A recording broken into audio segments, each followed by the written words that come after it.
when I begin to look at America, I was really asking myself, why would a presidential candidate rise with a very heavy statement of "Make America Great Again"? Does it mean that America lost its greatness?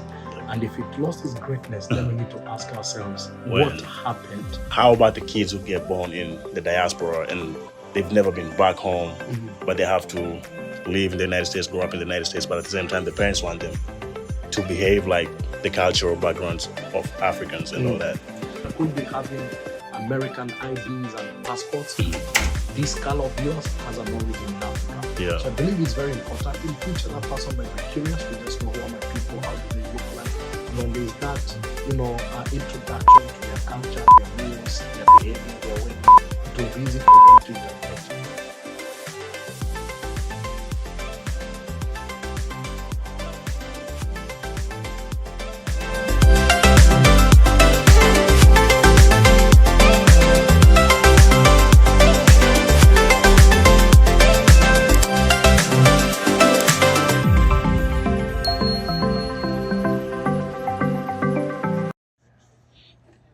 Oh, by the way, did I even introduce myself? No.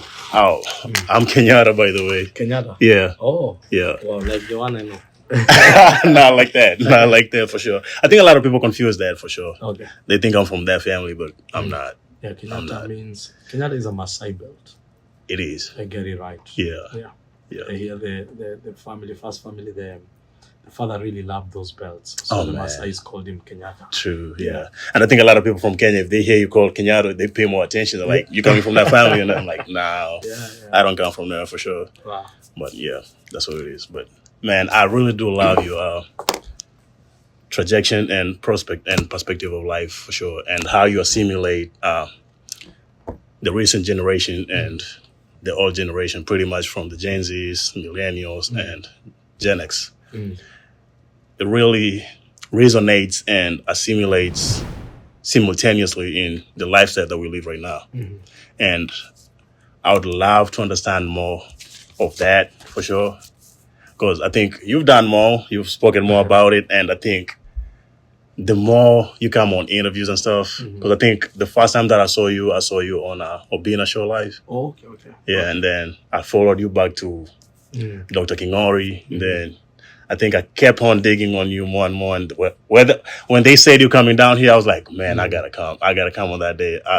Even if I'm tired, I had to show up for sure. Wow, and I really do appreciate having an interview with you for sure. Thank you. So how would you say the church plays a role in bridging cultural gaps across Africa and the world? You see, the church is, many times when you go to the designing of cities, the church is always placed as a social amenity. And when you look at culture and we look at all these functions, these are social functions. Yeah. So if the church falls under social amenities, it means it's meeting a very key social entity in the community. Yeah.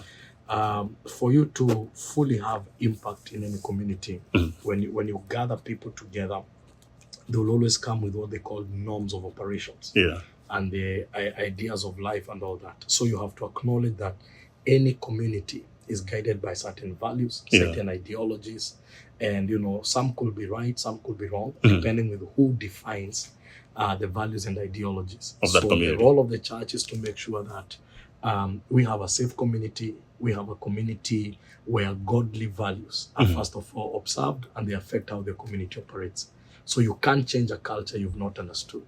True. So the church must be on the forefront to understand the social infrastructure of any community for it to either change it for the best or even influence it so that it can be the one that operates in that community. Oh, wow. Yeah. That's a good prospect. In relation to that, how would you say the American culture assimilates to the African cultures? Because I think a lot of people confuse that a lot, and we got different point of views and all that, but I would like to understand from your point of view. I feel like America has what I call multicultural, because when you look at the history, the Red Indians, and then different people coming from different nations. I think that conversation was there when they were saying, then who are the original natives of America? It looks like everyone is a foreigner. That's what they say. Yeah, Yeah, yeah, yeah, the original or the Red Indians. But now yeah, looking at that, you begin to see now by the people coming together, some have maintained their culture, but now because of legislation and academics, the concept of education, it looks like majority of the people have abandoned their culture, and we are really now dealing with what we call modern culture, yeah, which is also highly fueled with what we might call liberalism. There's a lot of liberty. People are liberal. There's a lot of independence. Knowledge comes with responsibility. People know their rights. They know how far you ought to go and all that. The human rights contributes a lot when it comes to defining the culture, yeah, the operation of the area. So when I view it from an African lens, I kind of feel like there's a lot of freedom, there's a lot of liberty, and people are just living their lives without caring who is doing what. People are questioning who made the laws. yeah, Why were the laws made? Why should you use your truth to control my truth? It's a very liberal area. yeah. Yes. And do you think it affects from the lifestyle from back in the day and recent days? Do you think it affects on how the prospect of the future is going to be? I truly, when I begin to look at America, I was really asking myself, why would a presidential candidate rise with a very heavy statement of "Make America Great Again"? So the flip side of that statement is, does it mean that America lost its greatness?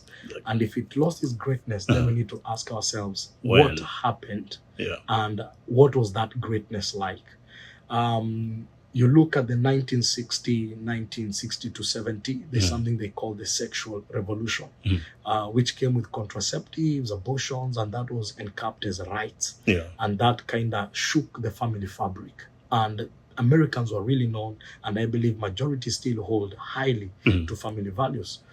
When you now come to advanced ages, I was listening to one Russian spy who said they were targeting an academic cycle, that is a cycle of 20 years, to introduce a culture of hippie happy. That means it's a culture of when you get the money, it's 100% spent on drugs, and you lose that vibration of the future. So when we begin to look at this, we realize that there has been an infiltration, and moral deprivation has also been used against the very people that are living there. yeah, So we begin to look at nations like Russia. They are really controlling what the people consume. You look at nations like China, they're really controlling, and they're in control of that population. There's a certain person they want to raise in the territory. But now when you look at America, you can be whatever you want to be. true. And I think the freedom is good, but remember, freedom comes with responsibility. So we need to just manage the freedom and see how we can also go back to the days of glory. Do you think that's going to happen? It takes a generation. True. You see, what happens, every generation comes with their values. And the values are dictated by the environment that a generation has grown into. Like when I look at Kenya, trying to frame the generation, the one that people call the Gen Z, that generation grew in absent parents. And so what they value is mental health. They value validation. They value people that try to understand them because nobody raised them. So that generation tends to value things that a previous generation does not value. So one generation might come and flip everything. That whatever we saw, like this is what ought to be done, another generation might come and change the narrative. True. So I believe with good leadership, with conversations, because people are talking and they're like, nah, this is not who we are. True. This is not who we are supposed to be. Let the voice of the majority also be heard. This is the exactly we are supposed to be. I was so surprised. They said that majority of the young original American white boys actually admired the masculinity of Donald Trump. I was surprised. They felt like, he's bold, he's standing for it. Yeah. When they were comparing with Kamala Harris kind of campaign, True. I was saying, many young Americans were actually admiring that boldness and they're feeling this is it. The other camp felt like, we need to sell the agenda of, liberality in terms of your sexual orientation and all that. Yeah. But, and these are now the young people. So that tells you there's how a generation is thinking, and that generation will forge and steer the conversation and dictate what happens.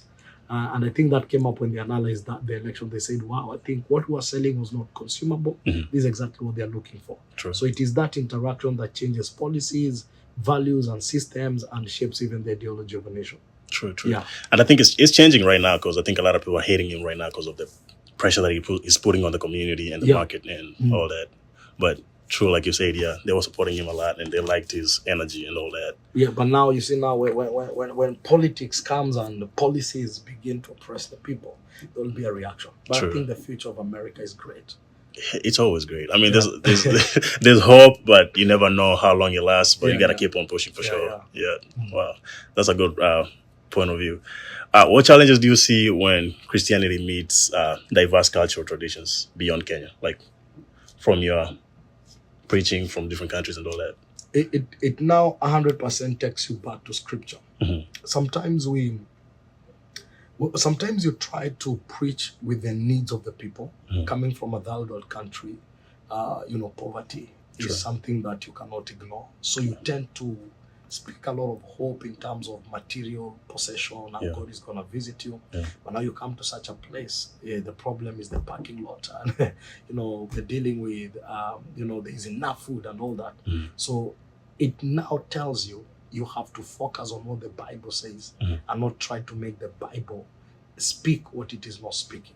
So it's a wake-up call. Yeah. Because when you're used to preaching in a certain territory, there is a certain comfort. But now here, you have to open your Bible. People are not looking for those things that make you relevant in Africa. Yeah. People You are have to saying- relate to the community yeah, that you you're have to in. relate to the community. Okay. And so I believe that no matter where you are, the scripture still is relevant when it is preached in context and in content. Yeah, I think it's the same language across the board, but Yeah. it's just assimilation to the community. Yes, for yes. sure. And also it's key to appreciate the culture. Yeah. Some of the things people may not understand. Mm. Like, you come to the West, you realize they are not much concerned about your accolades and your titles. No. Here someone is a brother. Here sometimes the protocol we receive, they'll just receive you a cup of water and it's okay. Can we do dinner? Can we do lunch? Yeah. So it kind of brings the concept of how they communicate respect and honor is not how African culture communicates respect and honor. Because back then, someone is carrying your bag, you have a special seat at the front, but here they know You're a equal, preacher, yeah. they respect you. Yeah. No, nothing about it, but they kind of also make you feel, At we are home. normal people. Yeah. Yeah, you're not superior than anybody. You're just a brother like one of us. I think that's the one thing that I love about it. There's no despise to it. It's just That's true. you're one of them. You're one of them. It don't matter what kind of title you got. That's true. That's So true. yeah. Oh wow, that's Sorry, good. guys. Yeah, How are you? we're good. Maybe you. So how do we balance the holding onto a cultural identity, like the people in the diaspora, and uniting it and embracing the African culture? What I'll say is that every culture Mhm. has what we consider as good and some things we consider as not very good. Yeah. So what I'll say is pick what is good in a certain culture, embrace it. What is not working for you, leave it. Secondly, just as I said, America is a no man's land. True. So you can't come here and you don't have culture, because if you don't have a culture, you'll either become Spanish, Mexican, the dominating cultures. Yeah. So it's very key to understand that as Africans, our culture gives us our identity. And we need to be proud of it, from our dressing, to our food, to our mannerism, how we treat the elder, our marriages, and all that. We should never lose that culture. That identity. Yeah, that identity. It's only that there are certain levels of culture that tend to be spiritual. Mhm. We have to understand that there's a level of culture which is behavioral, and there's a level of culture which is spiritual. So when it comes now to the spirituality of our culture, now that's where the Bible comes in, because now we embrace the biblical spiritual culture. But the other ones, in terms of dressing, sometimes you walk in a place and you can tell these are guy from Jamhuri. You walk in another place and these are African, but these are Ghanaian or these are Congolese because of the expression. And that for me shouldn't stop. No matter where we land in the globe, we have to be proud of who we are. True, I love that. And I was going to ask the question of how about the kids who get born in the diaspora and they've never been back home, but they have to live in the United States, grow up in the United States, but at the same time, the parents want them to behave like the cultural backgrounds of Africans and all that. I believe The first thing, again, we shouldn't allow them to lose their culture. I love America because Americans are very good in documenting. You know, you look for history, you'll get documents as early as 15, 16, many centuries. Yeah. But when it comes to us documenting our culture, it's quite difficult. And I believe it's important to always remind that these children, what, we are here. This is how we got here. And we have a place of origin. And these are our people, these are how they behave, these are how we view things. That verbal communication it kind of opens up a door of curiosity, a door of wanting to understand. It's amazing. Some of the Black Americans who are the children of the slave are now trying to trace their roots back to Africa. I've seen that a lot. So that tells me someone was responsible to tell them, listen, you're in America, but you have a place that you came from. Yeah. You could be having American IDs and passports. This color of yours has an origin in Africa. Yeah. So I believe it's very important. In future, that person might be curious to just know who are my people, how do they look like. And when there's that, introduction to their culture, their meals, their behavior, their weddings, it will be easy for them to integrate. So it's pretty much drawing them back to the roots. Yes. To We may not force it to them because, Yeah. again, the environment is shifting, it's very modern. But let them know these are your people. I love it that now we're in the age of audio visuals. It's easy even to show them a video and tell them, that's your village, that's where your grandfather came from. These are the activities. In Yeah. Kenya, this is what they do Yeah. to raise money. People value land because of 1, 2, 3. Those sitting room dinner conversations are so powerful because they bring a different perspective to And that it grows person. their curiosity. Yes. Yeah, I love that. Even 'cause Obama came back home. yeah, he came back. Yeah, and he came to look for his grandmother. Yeah, And for he's saying, sure. this is Kogalo. This is where my father came from. Someone must have told him True. of his origin. True. Yes. But I feel like we face a lot of challenge when it comes to that because we see like kids who are born over here when they go back to Africa, whichever country they go to. But the ones that I've seen or understood is pretty much Kenyans when they go back home, they be like, I don't want to go back home again. But I think like it's their urbanization for sure. Like you got fast internet communication and all that.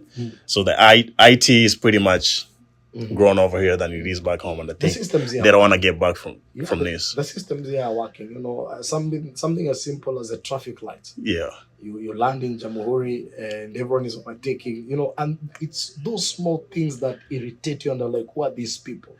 But it's important also to tell them, you guys were born in a place of privilege. Yeah. There are certain countries where these things are like a little bit hazy, but they still have there are good things in those countries. Yeah. Like when But you it's look crazy how you mentioned even the traffic lights, because I've been back home, but they don't even follow the traffic lights, man. Yeah, even the traffic police does not follow the traffic lights. But it's crazy. And man. you see, that's what makes America to be America. Yeah. The simple things. When I make a phone call to the hospital, the doctors are there. If there's something, the police are there on time. The ambulance is there on time. Fairness. All these things. So when you come to a place where, many things we're struggling to be in a place of privilege, you might be irritated. But again, it also helps you see that you're in a place of advantage. True. You appreciate being where you are. Yeah, being born in a different ground and coming to this one, it makes you appreciate that more, Yes. for sure. Oh, wow. What lessons have you learned in the ministry, interacting with beliefs from different generations? Like I said, like the Gen Zs, millennials, and all that. The first lesson I've learned is that every generation is what they value. That's the first thing. Even just coming here, there's an old woman who just shook my hand and told me, never depart from the truth. Teach it without drama. Just stay there. That's what we love. Yeah. And I realized that generation grew with the absolute truth. No drama, nothing. Yeah. You come and find possibly another generation that is going through a lot of depression and a lot of issues. And they're not just looking for a pastor. They're also looking for a counselor and a mental health specialist. Yeah. So every generation has their own unique needs and you have to understand them. And those needs also are tied to their own unique values. True. You realize there's a generation that values ownership. Yeah. And that generation, when you begin to speak on, establishment, building a saving culture, trying to join hands and own something, that will be like, wow, that's what we want to hear. Yeah. This guy is making sense. There's a generation that believes in access. Mm-hmm. They're like, the life is moving so fast. Today you're talking of a Bugatti, tomorrow there's another ride better than it. Yeah. So why should I die buying this one, yet I can rent it for a day and still enjoy it? And also understand where they're coming from. True. So by the time you sit you try to speak to everybody and not offend anybody, and try to understand that the reason why this one values success is because of 1, 2, 3. This one values ownership because of 1, 2, 3. So it kind of opens up your mind to really explore. One thing I've realized with America, even just looking at your buildings and infrastructure, is that the investment is more in the service. You know, like you'll come to such a church. It may not be that fancy outside, but when you get inside, the chair, the soundproofing, the ACs and all that, they really take time. The parking lot, you know, making sure all amenities are there. And for me, that's a wake-up call. Sometimes we invest a lot in the exterior. The quality over quantity. Yes. Yeah. So I realize people invest more in the service. The quality is not the quantity. And it's a game changer. True. Yeah. Oh, wow. That's good. You spoke about the truth, like the grandma told you to speak the truth. What would you say about the general parenting? Like, because it's not truth to be what it is. Yes. When they do general parenting, what do you have to say about it? Let me tell you, parenting has no manual. True. I mean, it doesn't have that. But how would you differentiate the back in the day parenting and nowadays? Back in the day, parenting was military. True. Today is parliamentary. We debate. But it's crazy how you have to debate with somebody who's 5 years old, though. Yeah. Sometimes it kind of feels like the young person is crossing the boundaries. And I really feel like there's a certain age, even psychologically, when these kids are not right. Always. Like they will make a decision and you're able to see through what they're trying to argue through, and you're like, no, you have to be tough. And I think it's important to understand that, you know, children grow in stages, and there's a stage of dependency when you truly depend on the parent. There's a stage of interdependency whereby I depend on you and you depend on me. True. And I feel like sometimes we want to introduce the concept of interdependency in a stage of dependency, and that destroys the child. So there are certain parameters that cannot be negotiated, even when it comes to parenting. Yeah. Like, give examples. If you ask me, between the age of 1 to 12, that child is 100% dependent on the parent. True. Even psychologically, their brain is still forming, their awareness and all that. I remember when we were young, sometimes we want to go and play in the rain, and we're not aware we are going to fall sick. So you see, at that time, if I'm negotiating, no, leave me here, let me play here. The next thing, I'm going to fall sick. So I come from a level where I know when you play in the rain, you're going to be sick. So when I'm protecting you, it may look like I'm denying you a privilege to have fun, but I'm actually protecting you from becoming sick. So if you begin to negotiate with a child at that stage, and the child wins, then you'll be losing your foot in terms of parenting. True. So there are those ages where you 100% must take care of the child.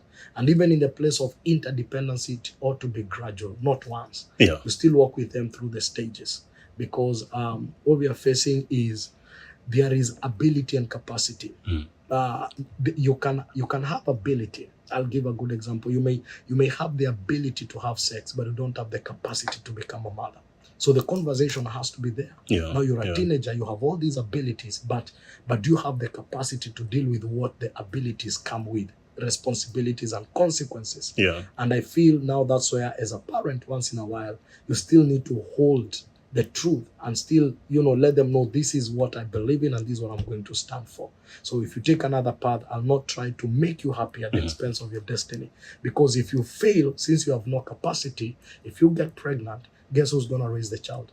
It's me. So as a parent, now he's a child. Because the child is not capable of raising the child again. And that child will come back and say, Mom, I'm a child, and begin to cry. So you need to understand, we are raising children that have a lot of ability, but it's us to raise the capacity to handle life.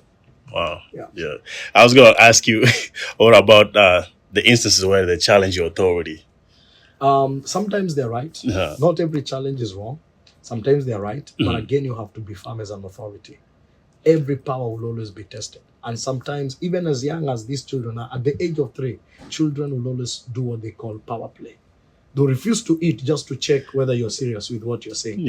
One day, my young boy stood me off, and I tried to spank him, and he smiled. He was like, I know you can't do that. It was a smirk. Okay. So as young as 3, they will test your authority. And even those children, sometimes they lack firm parents. They like a parent who sticks and stands with their word. Because one time they will want something from you, and because they know you are shaky, they'll not trust you. They'll say, Mommy, I need a toy. But they'll remember the last time I checked the authority, you are not firm. So even in this way, I'm not sure that you buy.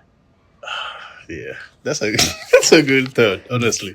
Yeah, because I think in the United States it's different because I think in Africa we can whoop them anytime. Yeah. But America they can challenge your authority when they wanna see how you're gonna discipline them because I think they have the advantage side of it. If they call 911 and the cops come to you, they know if you're lost to the cops, that's their excuse every time. That's true. Yeah. And you can see the quality of children sometimes you're raising because they'll become adults and the next thing they'll become parents. So the cycle continues, and sometimes you realize that your parents were not so kind to you when they gave you all the freedom. Yeah. A story is told of a man who loved his wife and used to sneak drugs in the hospital. She was in the rehab, and the man would sneak some cocaine, and the wife died. And on the deathbed, the wife looked at the man and said, "You didn't love me, because if you loved me, you would have denied me the cocaine. Now I'm dying because of the cocaine you sneaked in." So sometimes that child might look at you in the future and tell you didn't love me.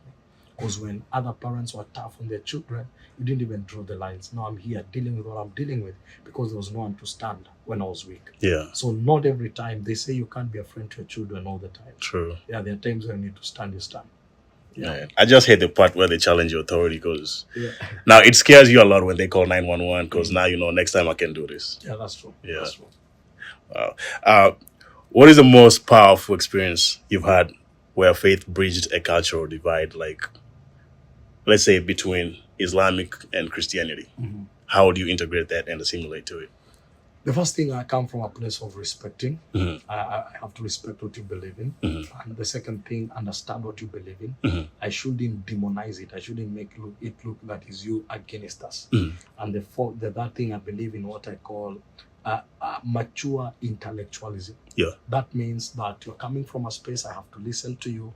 You may carry a different opinion from what I carry. Mature intellectualism is to respect another person's view. True. Not to make it look like you're wrong and I'm right. Yeah. And respecting that view is telling the person you have the right to express yourself, you have the right to believe in what you want to believe in, but also the right to believe in what I believe in and express myself.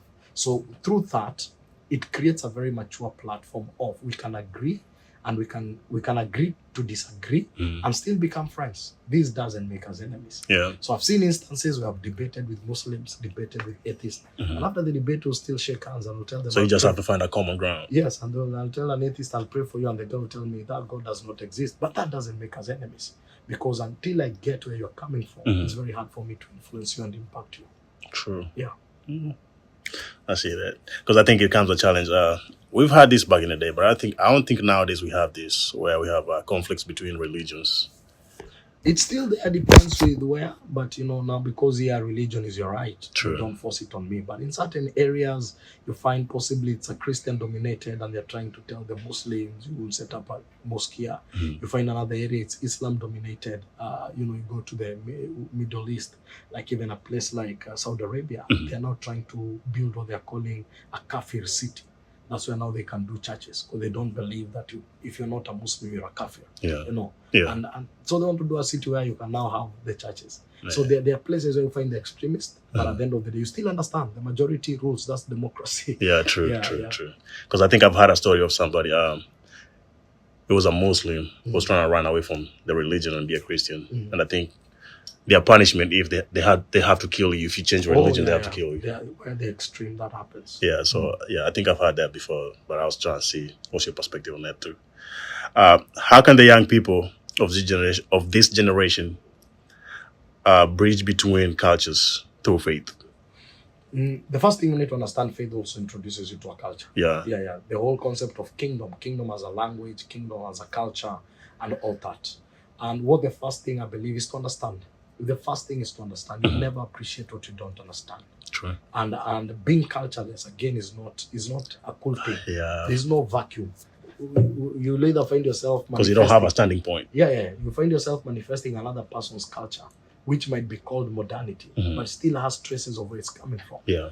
Even the whites, you still find them connected to their roots and there are things they really value, they believe in, and that will leave you in a vacuum. So it's very key to understand that faith carries certain culture. Mhm. Faith is a kingdom, is a culture, and still you have your culture as a young person. Even being young, there's a culture of being young. True. Because culture transcends. There's an urban culture, young culture, traditional culture. So even being young in that culture is a culture in itself. And now blending it to make sure that, as I said, sieve what works for you, and make sure you don't become don't stay on the border, because at the end of the day you'll become what people want you to become if you're not willing to become who you want to become. Yeah. Become other people's ideas and opinions. Yeah.